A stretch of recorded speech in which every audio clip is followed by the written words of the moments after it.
आज हम इस वीडियो में वैसे स्टूडेंट्स जो इस बार यानी सेशन 2022-23 में खासकर क्लास 9 का जो एंट्रेंस एग्जाम देंगे, जो भी कैंडिडेट, इस वीडियो में डिटेल स्ट्रैटेजी के साथ साथ किस तरीके से आपको प्रिपरेशन करना चाहिए, क्या क्या आपको बुक फॉलो करना चाहिए, टिप्स एंड ट्रिक्स के बारे में, और उस खासकर क्लास 9th में क्या क्या वहाँ पे कोर्सेज हैं, कोर्स में भी क्या क्या है वहाँ पे फैसिलिटीज़ है, वो सारी चीज़ें डिटेल में आपको बताया जाएगा। तो चलते हैं सबसे पहले हम क्लास 9 पे। और हालांकि ये वीडियो एक फाइनल वीडियो होगा, इसके अलावा मुझे नहीं लगता कि और भी कोई इन्फॉर्मेशन आपके लिए बचेगा, पर फिर भी ये कि आपके लिए जानकारी का होना ज़रूरी है। सबसे पहले हम आते हैं क्लास 9 पे। क्लास 9 का अगर हम वहाँ पे सीट्स की बात कर ले तो जामिया सीनियर सेकेंडरी में जो सीट्स है वो देख सकते हैं 30 सीट्स है। और अगेन जो सैयद आबिद सीनियर सेकेंडरी है उसमें जो है अराउंड 100 सीट्स है। वही जामिया गर्ल्स सीनियर सेकेंडरी में देखें तो टोटल 70 सीट्स है। और वही जामिया गर्ल्स सेल्फ फाइनेंस का जो स्कीम के नाम से उसमें 130 सीट्स है, जो कि मैं आपको दिखा रहा हूँ। लेकिन यहाँ पे मैं आपको बता दूँ कि इन सब में जैसे लाइक अगर आप एग्ज़ाम देते हैं पहले चीज़, तो जो कट ऑफ जाता है वो इसका सबसे ज़्यादा जाता है, यानी सीनियर सेकेंडरी का ज़्यादा जाता है बॉयज़ में। और गर्ल्स में देखा जाए तो इसका कट ऑफ ज़्यादा जाता है। क्यों? क्योंकि इसमें जो है वो फ़ी कम लगते हैं इन दोनों में, यानी कि जिसमें सीट्स कम दिख रहे हैं इसमें फ़ी आपका कम लगता है। इस वजह से बच्चे ज़्यादा कॉम्पिटिशन, हालांकि बच्चे फॉर्म फिल करते ही हैं लेकिन ये कि कंपटीशन बढ़ जाता है। तो इस वजह से मैं आपको पहले ही रिमाइंड कर दूं कि ये जो सीनियर सेकेंडरी का सीन है और ये जब मैं गर्ल्स सीनियर सेकेंडरी का जो सीन है, यहाँ पे जो सीट दिख रहा है इसमें कंपटीशन ज़्यादा है। पर ये कि अगर आप अच्छे से पढ़ कर जाते हैं तो डेफिनेटली आपका भी होगा। तो यहाँ पे आपको मैंने क्या बताया, सीट्स वहाँ पे, और ख़ासकर किसके बारे में, 9th के बारे में। 9th में भी बॉयज़ के लिए देखा जाए तो 130 सीट्स है, और वही गर्ल्स के लिए देखा जाए तो 200 सीट्स है वहाँ पे खासकर जामे में। अब आगे हम अगेन फिर से, अगर आप जामिया के क्लास 9 का एंट्रेंस एग्जाम दे रहे हैं तो उसके लिए आपके ज़रूरी है कि आपकी कुछ उसके बैकग्राउंड के बारे में जरूर जाने। मैं बार बार कहता हूँ, हालांकि बहुत बार ऐसा होता है कि स्टूडेंट्स क्वालिफाई कर जाते हैं और किसी वजह से उनका एडमिशन नहीं हो पाता है। तो अभी अगर आप जान जाएंगे तो डेफिनेटली आपको फ़ायदा मिलेगा। मैं आपको बता दूँ कि जो एलिजिबिलिटी क्राइटेरिया, यानी कि आपका जो 8 का जो मार्कशीट है, 8th का जो मार्कशीट है उसमें एटलीस्ट जो है 41% होना चाहिए मार्क्स, एटलीस्ट। मतलब हालांकि ज़्यादातर स्टूडेंट्स तो एटलीस्ट 70-60 एटलीस्ट होगा ही होगा। लेकिन यहाँ पे साफ मेंशन है कि अगर किसी कैंडिडेट का मान लीजिए कि उसका सिलेक्शन हो जाए और अगर उसका ग्रेड कार्ड में या मार्कशीट में 41% से मार्क्स कम है तो उसका सिलेक्शन नहीं होगा। खासकर देख सकते हैं कि इंग्लिश में स्पेशली है, मतलब ये कि आपके साइंस होंगे और भी जो भी पेपर हैं उन सभी मिलाकर एटलीस्ट 45% होना चाहिए। लेकिन एटलीस्ट इंग्लिश में कम से कम 45 मार्क्स होना ही चाहिए, तभी आपका सिलेक्शन हो जाने के बाद भी जो है एडमिशन हो पाएगा। मतलब ऑब्वियसली आप एंट्रेंस क्वालिफाई कर सकते हैं लेकिन एडमिशन के टाइम पे ये मार्कशीट देखा जाता है। तो ये मैंने आपको एलिजिबिलिटी बता दिया। अब इसके बाद जो है रिजर्वेशन का क्राइटेरिया, देखिए एक तो मैं बता दूं कि जो भी चीज़ें को बताया वो सारी चीज़ें आपको रिलेवेंट नहीं, बल्कि बल्कि आपकी रिलेवेंट, आपके लिए जो भी इंपॉर्टेंट है वो सारी चीज़ें आपको बताया जाएगा। तो अगर हम सबसे पहले रिजर्वेशन की बात कर ले तो वहाँ पे जो है 30% जो सीट्स है वो मुस्लिम में जो स्टूडेंट्स हैं, मुस्लिम स्टूडेंट्स चाहे वो किसी भी कास्ट से हो, लाइक मुस्लिम में सिंपल जो शेख हो, सैयद हो, पठान हो, ये मुस्लिम में जो आते हैं उनको 30% का यहाँ पे रिजर्वेशन है। अगेन जो 10% है वो मुस्लिम गर्ल्स के लिए, और अगेन जो 10% है वो मुस्लिम ओबीसी के लिए। बट इसके अलावा अगर देखें तो ये 50% हो गया। इन सब के अलावा जो बचते हैं, मतलब अगेन जो रिमेनिंग 50% के आसपास कह लीजिए, वो जनरल कैंडिडेट के लिए यहाँ पे सीट्स हैं देखा जाए तो। वही अगर 5% सीट्स की बात कर ले तो जिनके अंदर डिसेबिलिटी जो होता है उनके लिए रिजर्व है।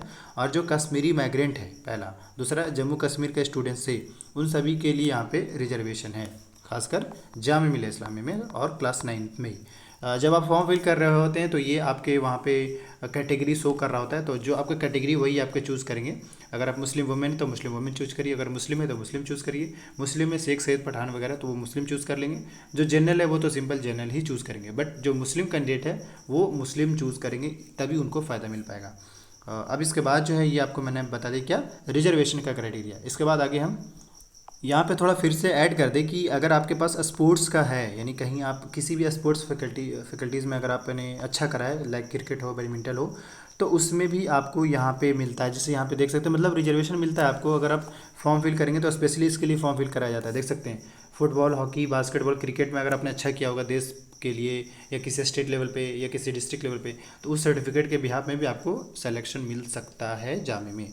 आगे हम फिर से, अब हम आते हैं आपके दो चीज़ें, एक तो एग्ज़ाम का पैटर्न और दूसरा आपका एग्ज़ाम होगा कहाँ। क्योंकि जब से लास्ट के 3 से 4 ईयर में अगर देखें तो जामिया का ज़्यादातर जो कोर्सेज़ का जो एग्ज़ाम हो रहा है वो आपका दिल्ली में हो रहा है और जामिया में ही हो रहा है। बट आपको अगर इनकेस फॉर्म ज़्यादा फिल होते तो दिल्ली में हो जाता है, वरना मोस्ट प्रोबेबली आपके जामिया में ही होगी। लेकिन अगर आप एक खासकर मैं आपको बता दूं कि 6 का, 9 का, 11 का, इन सब का जो एग्ज़ाम है वो दिल्ली में ही होता है। तो अगर आप फॉर्म फिल करने जाएंगे या सोच रहे हैं तो ये सोच रही है कि आपका जो एग्ज़ाम जो होगा वो दिल्ली में ही होगा। अब हम बात करने वाले एग्ज़ाम का पैटर्न। आपका एग्ज़ाम का पैटर्न किस टाइप का रहेगा, मतलब क्वेश्चन किस टाइप का रहेगा, क्वेश्चन का लेवल कह सकते हैं, वो तो हम आपको डिस्कस करेंगे।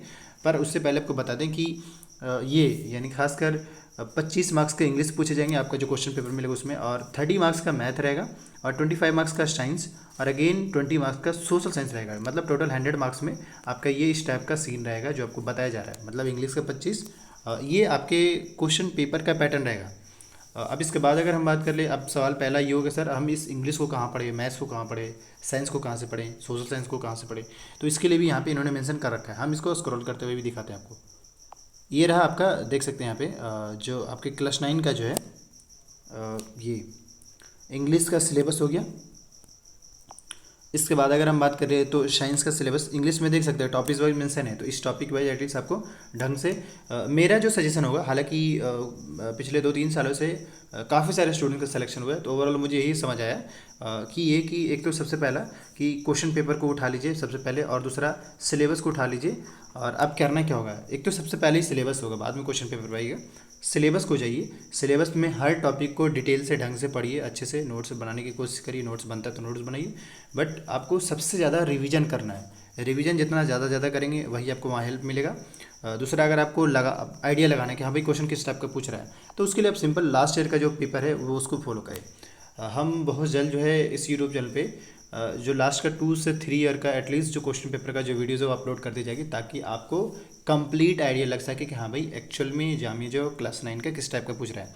तो हमने आपको इंग्लिश के बारे में बता दिया, ये रहा active passive, direct, antonym, synonym, unseen passage, और ये kinds of sentence, preposition, article. इसके बाद जो देखें तो साइंस का, अच्छा अब ये कहेंगे सर ये हम क्या पढ़, देखिए एक तो सबसे पहले मैं कहूँगा कि आप सबसे पहले एनसीईआरटी को तो छोड़ना नहीं है, एनसीईआरटी को जितना ज़्यादा रिवीजन करिए, जितना ज़्यादा से ज़्यादा। हालांकि मेरे एक जानने वाले हैं वो भी क्वालिफाई किए पिछली बार, पर उनके हिसाब से मैंने उनसे बात भी करा था, वो बड़ा सिंपल बता रहा था बंदा कि कुछ नहीं, मैंने ये करा था, बहुत ज़्यादा रिवीजन किया था, और एमसीक्यू, क्योंकि अगर क्योंकि पूछ रहा है आपका एमसीक्यू, तो एमसीक्यू जितना ज़्यादा प्रैक्टिस करना है, गूगल पे जाकर जहाँ भी मिले वहाँ प्रैक्टिस करना है चैप्टर वाइज। तो ये आपका साइंस का हो गया, ऊपर में हमने इंग्लिश को बता दिया। इसके बाद जो है आपका ये मैथ्स का टॉपिक हो गया, टोटल 13 चैप्टर है जो आपके पूछे जाएंगे। क्वेश्चन कितने पूछे जाएंगे वो हमने को बता ही दिया। उसके बाद जो सोशल साइंस में है, सोशल साइंस में अगर हम बात कर लें तो देख सकते हैं कि हिस्ट्री का पार्ट है, ज्योग्राफी का पार्ट है, उसके बाद जो है आपका सिविक्स का पार्ट है। तो ओवरऑल मैंने जो आपके खासकर क्लास 9 का जो सिलेबस है वो आपको डिस्कस कर दिया, बता दिया कि भाई सर क्लास 9 में क्या क्या टॉपिक्स है। हाँ, बेस्ट सोर्सेस एनसीईआरटी होगा।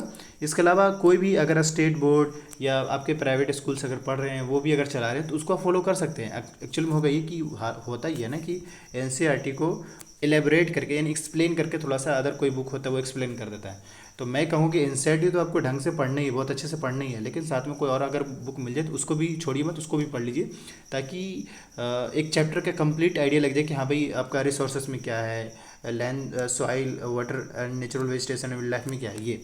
और बाकी मैंने आपको बता ही दिया कि जो क्वेश्चन पेपर का जो सीन है उसका एटलीस्ट 2 से 3 ईयर का जो है वो वीडियोज़ बहुत जल्द अपलोड हो जाएंगी।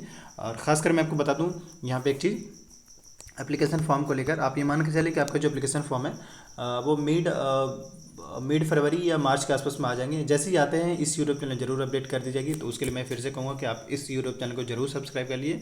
साथ ही कोई ख़ास क्वेरी हो तो आप पूछ भी सकते हैं। मतलब 2 ऑप्शन है, एक तो ये कि आप इंस्टाग्राम का इस वीडियो के डिस्क्रिप्शन बॉक्स में लिंक मेंशन है, वहाँ पे आप डायरेक्ट हमसे पूछ सकते हैं, वरना कमेंट करिए, यहाँ भी आपको रिप्लाई मिल जाएगा। 2-3 चीज़ें। इसके बाद जो है मैंने आपको स्ट्रैटेजी की बात करें तो मैं बड़ा सिंपल, आपको थोड़ा डिसिप्लिन मोड में रहना होगा अच्छे से ढंग से, क्योंकि आप देखिए आप एक वो इंसान है जो आप अपने गाँव से या किसी शहर से आप जामिया जाना चाहते हैं, तो उसके लिए ज़रूरी है कि आपकी एक अच्छा स्ट्रैटेजी और प्लानिंग हो ताकि आपका सिलेक्शन हो, उसके बाद आप मूव करें। तो इन सब में इंपॉर्टेंट क्या होता है कि कोई बंदा सिलेक्शन होने का चांसेस सबसे ज़्यादा रिवीजन होना चाहिए उस बंदे का, जितना ज़्यादा रिवीजन, प्रैक्टिस, क्वेश्चन पेपर का पैटर्न को समझना और सिलेबस को अच्छे से ढंग से समझने कि हाँ भाई सिलेबस पूछ क्या रहा है, क्या क्या टॉपिक्स है वो। इसके बाद अगर हम बात करें तो जो आपके जो क्वेश्चन जो पूछे जाएंगे वो एमसीक्यू बेस्ड रहेंगे और उसी में ही आपको सोल्व करना होगा। बाकी अगर कोई खास क्वेरी तो पूछ सकते हैं। Thank you for watching this video.